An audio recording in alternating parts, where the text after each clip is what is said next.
These are the mineral mixtures. मैंने कहा ना कि सीमेंटिशियस प्रॉपर्टी आती है।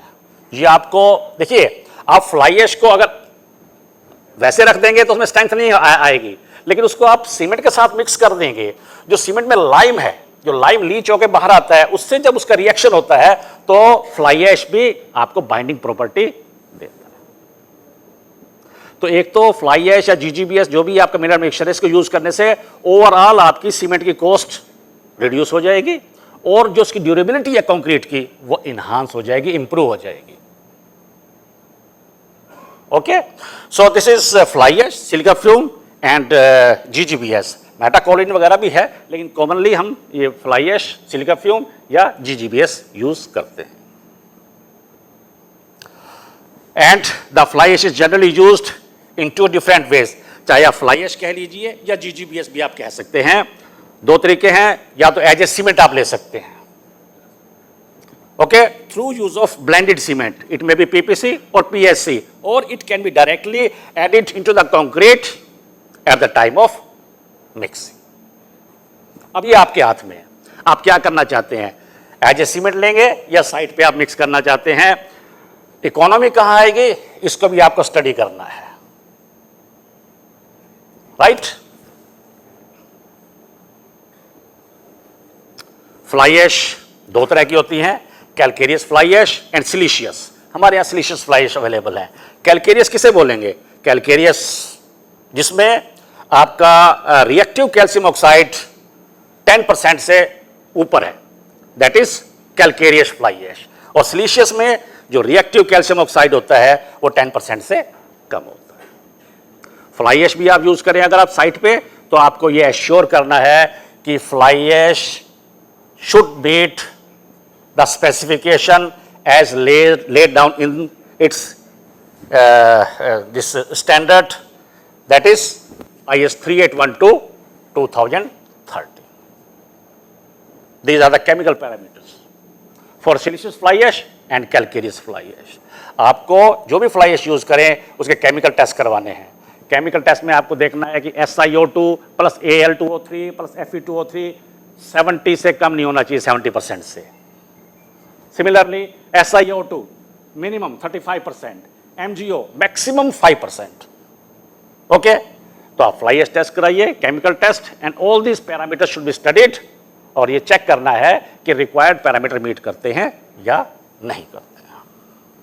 हाई स्ट्रेंथ कंक्रीट डिजाइन करना है, इधर फॉर हाई स्ट्रेंथ कंक्रीट और for high performance concrete, HPC। Again, this was the waste product for a, कहां से है, this is from silicon industries। ये इतना फाइन होता है, आप ये कह सकते हैं कि this is almost 100 times finer than OPC। Blaine's apparatus से हम इसकी फाइनेस चेक नहीं कर पाते हैं। Okay, so silica film can be used for high strength concrete or high performance concrete, and the IS code for this specification of silica fume is IS 15388, and this was published in the year of 2003, and these are the physical parameters. The silica fume should be studied for all these parameters, and the parameters should meet these requirements for this 45 micron sieve, wet sieving. Residue should not be more than 10%. Compressive strength at 7 day as compared to this control sample should not be less than 85%. It should be more than 85%. And fineness level. देखिए cement का finance level क्या होता है, that is 225 metre square पर KG, 225 metre square, और यहां पर मैंने आपको क्या दिया है, मीटर स्क्वायर पर ग्राम। अगर इसको पर केजी में कन्वर्ट करेंगे तो मिनिमम रिक्वायरमेंट है 15,000 मीटर स्क्वायर पर KG. That much fine is this material is. तो जब आप ये सोचिए कि इस मटेरियल को जब आप कंक्रीट में डालेंगे तो माइक्रोपोर्स को भी फिल कर देता है, और जब माइक्रोपोर फिल हो जाएंगे तो डेंसिटी आपकी इंप्रूव होगी, हमने कंक्रीट की परमेबिलिटी को रिड्यूस करना है। देखिए, अभी थोड़ी देर पहले हमारे एक मित्र क्वेश्चन कर रहे थे कि 4, 5, 6 रिवाइज क्यों नहीं हो रहा है। 4, 5, 6 को रिवाइज करते करते मुझे रिटायर हुए लगभग 1.5 साल हो चुका है। उससे 3 साल पहले से ये प्रोसेस शुरू हो चुका था, क्योंकि एक एक चीज को स्टडी करना, एक एक चीज को डिस्कस करना, एक बंदा लेके आएगा वहां पे क्या नाम है अपने सजेशन लेके आएगा, दूसरा उसे काटेगा, ये वो करते करते अब हम उस स्टेज पे हैं कि उसको फाइनल हमने ड्राफ्ट रेडी हो चुका है। ठीक है, लेकिन रेडी हो जाइए माय डियर, उसमें काफी टफ आपके लिए कुछ एक्शन होने जा रहे हैं। पहले हम डिजाइन मिक्स करते थे 2 पैरामीटर पे, डिजाइन मिक्स किया, वर्केबिलिटी आ गई, स्ट्रेंथ आ गई, ओके कर देते थे। अब साथ में ये भी कहा गया है कि आपको ड्यूरेबिलिटी पैरामीटर भी स्टडी करने हैं। हो सकता है उसमें आपको वाटर परमेबिलिटी टेस्ट करना पड़े, हो सकता है क्लोराइड परमेबिलिटी टेस्ट करना पड़े, हो सकता है आपको कार्बोनेशन टेस्ट करना पड़े। तो जब ये सब चीजें करेंगे तो थोड़ा सा शरीर को कष्ट होगा।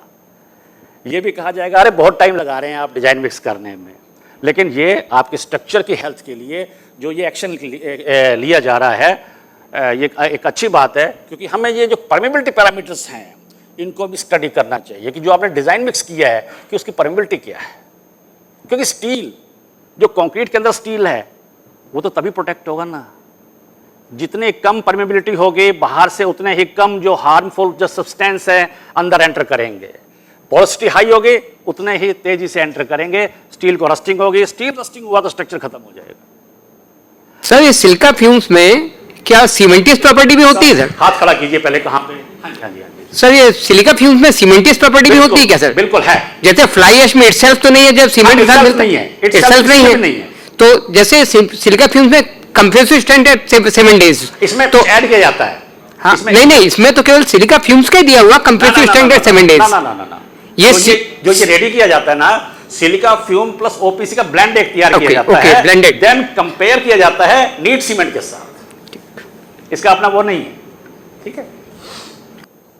वो जब आप IS 1538 पढ़ेंगे तो उसमें ब्लेंड कैसे बनाना है, ठीक है, उसके बारे में बताया गया कि एक आपने ब्लेंड बनाना है ओपीसी प्लस सिलिका फ्यूम का, और सेकंड आपने जो क्यूब रेडी करने हैं वो आपको 100% ओपीसी के साथ। Then we will study the comparison.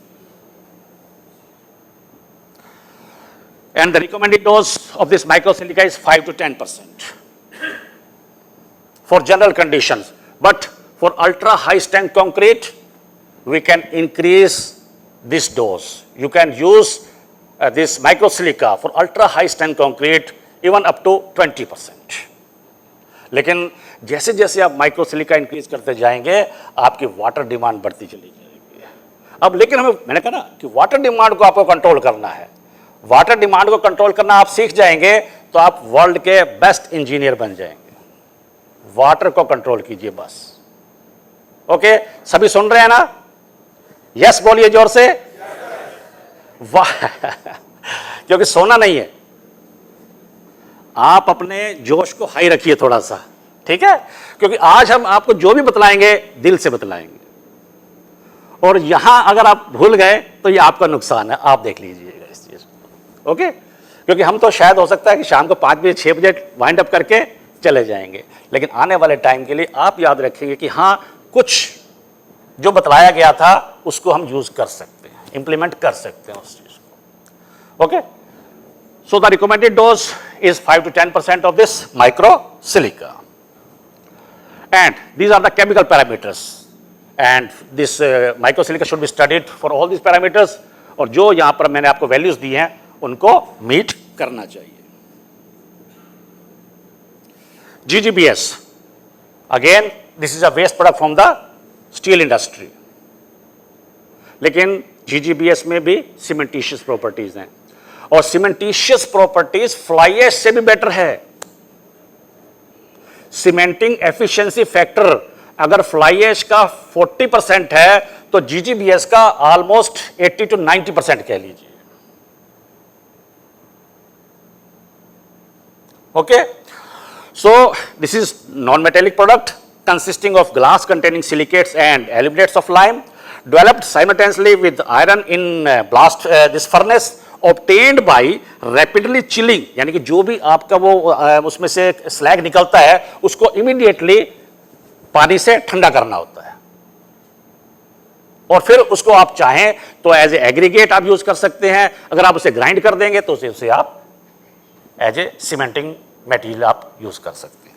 And the IS code for the specification, this is IS 16714, यानी कि अगर आप GGBS अगर आप यूज करना चाहें तो आपको यह इंश्योर करना है कि जो भी GGBS आप यूज कर रहे हैं that should meet the physical and chemical requirements as given in this IS 16714, and this IS code was published in the year of 2018. Okay, and these are the chemical composition. For the slag you need to check manganese oxide, magnesium oxide, sulfide sulfur, sulfide content, etc. और सबसे main चीज क्या होती है, glass content होता है, and the glass content in slag should not be less than 85%. तो जो भी आप मटेरियल यूज करें एज ए सीमेंट और as a cementitious material, that should be checked properly and it should be ensured that the material is meeting all the specification as laid down in their respective standards. So what is the major advantage of using these mineral admixtures, fly ash, GGBS, microsilica, etc.? First is they improve cohesiveness and workability. जहां पर आपको लगता है कि आपका mix में segregation हो रहा है, ब्लीडिंग हो रही है, अगर आप फ्लाई ऐश वगैरह यूज करेंगे तो वहां पर आपके कोहेसिवनेस मिक्स की बढ़ जाएगी. आपके जो कंक्रीट को जो पंप करते हैं, पंपिंग इजी हो जाएगा. जो कॉस्ट सेविंग है वो तो अलग चीज है, वो तो प्राइम चीज है ही है. Lower heat of hydration. देखिए जब भी आप कंक्रीटिंग करते हैं आपका एम होता है कि हीट ऑफ हाइड्रेशन को हम स्लो डाउन करें या रिड्यूस करें, specially in mass concrete, dam construction में.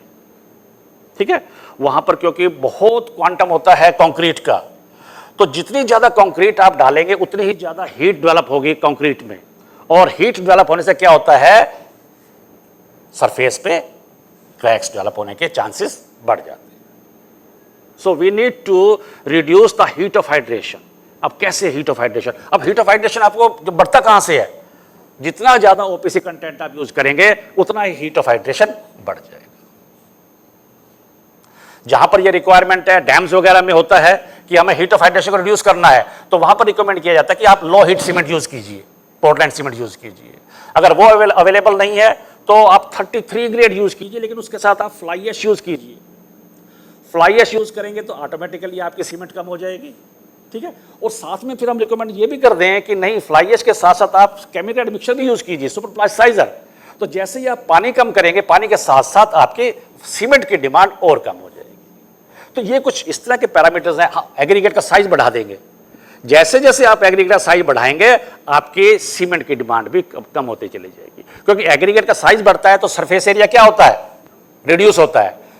सरफेस एरिया रिड्यूस होने से वाटर की डिमांड कम होगी, वाटर की डिमांड कम होगी तो आपकी सीमेंट की डिमांड भी कम हो जाएगी. तो कुछ अगर आप सीमेंट को सेव करना चाहते हैं, हीट ऑफ हाइड्रेशन को कंट्रोल करना चाहते हैं, तो आप फ्लाई ऐश यूज कीजिए, GGBS यूज कीजिए, केमिकल एडमिक्सचर यूज कीजिए, या आप एग्रीगेट के साइज को बढ़ा दीजिए. ये कुछ एक्शन है you can adopt to reduce the heat of hydration. Next is very important part, reduced permeability. जो मैं बार बार अभी बोल रहा हूं, हमें परमिएबिलिटी को रिड्यूस करना है.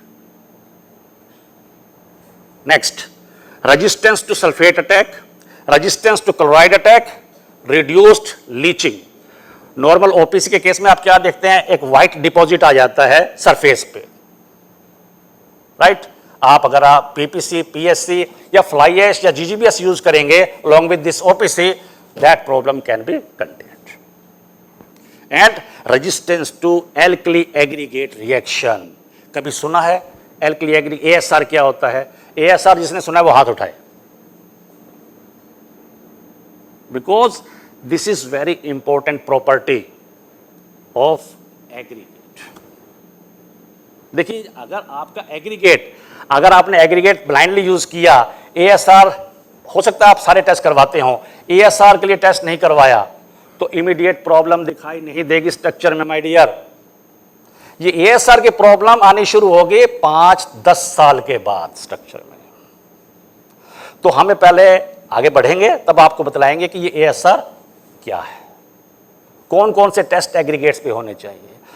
लेकिन अगर एग्रीगेट रिएक्टिव है भी तो उसे मिटिगेट करने के लिए अगर आपने टेस्ट नहीं भी करवाया है और एग्रीगेट रिएक्टिव है, अगर आप फ्लाई ऐश यूज कर लेंगे तो ऑटोमेटिकली आपने प्रिवेंटिव मेजर ले लिया है। ये मेरे पास एक केस स्टडी है। केस स्टडी कहां का है? ये आपके एनटीपीसी कोरबा का ही है हमारे पास, राइट। वहां पर एग्रीगेट रिएक्टिव था लेकिन यूज कर रहे थे क्या? पीपीसी। और जब हमने पीपीसी से वो टेस्ट किया तो expansion with in required parameter हमें मिला, तो हमने उनको ग्रीन सिग्नल दिया। Okay, don't use OPC. हाँ, ओपीसी भी आप यूज कर सकते हैं, उसमें हमें ये प्रिकॉशन लेना होता है कि अगर एग्रीगेट रिएक्टिव है तो ओपीसी के अंदर जो आपकी जो एल्कलीज कंटेंट है K2O and Na2O, that should not be more than 0.6%। या तो आपकी सीमेंट में एल्कलेस 0.6 से नीचे कर दीजिए तो कोई प्रॉब्लम नहीं आएगा, लेकिन जनरली हमें वो सीमेंट मिलता नहीं है कि जिसमें 0.6% से नीचे आपकी एल्कलीज हो। तो उसमें क्या है, थोड़ा सा 25% आप फ्लाई ऐश यूज कर लेंगे तो आपने अगर बाय चांस, वैसे टेस्ट करवाना चाहिए, अगर टेस्ट नहीं भी करवाया है तो भी आपने ऑटोमेटिकली अननोइंगली, जिसे मैं कहूंगा, आपने एक प्रिवेंटिव मेजर ले लिया है कि अगर एग्रीगेट रिएक्टिव भी था तो वो जो रिएक्शन थी उसको मिटिगेट कर दिया, राइट। अगर आप यूज करते हैं तो 25% कम से कम फ्लाई ऐश यूज कीजिए कंक्रीट में और 50% स्लैग यूज कीजिए, तब अगर कोई एक्शन होगा भी वो कंट्रोल में आ जाएगा। या बहुत ही ये मेजर एक प्रॉपर्टी है जिसे हमें चेक करना चाहिए, स्पेशली जहां पर डैम कंस्ट्रक्शन हो रही है या बिग प्रोजेक्ट्स हैं। सभी प्रोजेक्ट्स में होना चाहिए, आप देखेंगे, या हो सकता है कि आपके भी उसमें यहां पर एएसआर के बारे में दिया हो, क्योंकि ये वंस बार बार टेस्ट नहीं होता है। ये किसी भी क्वेरी को जब आप अप्रूव करते हैं ना, अप्रूव करने से पहले इस टेस्ट को एक बार देखा जाता है कि इस क्वेरी से जो स्टोन आएगा वो रिएक्टिव है या नहीं।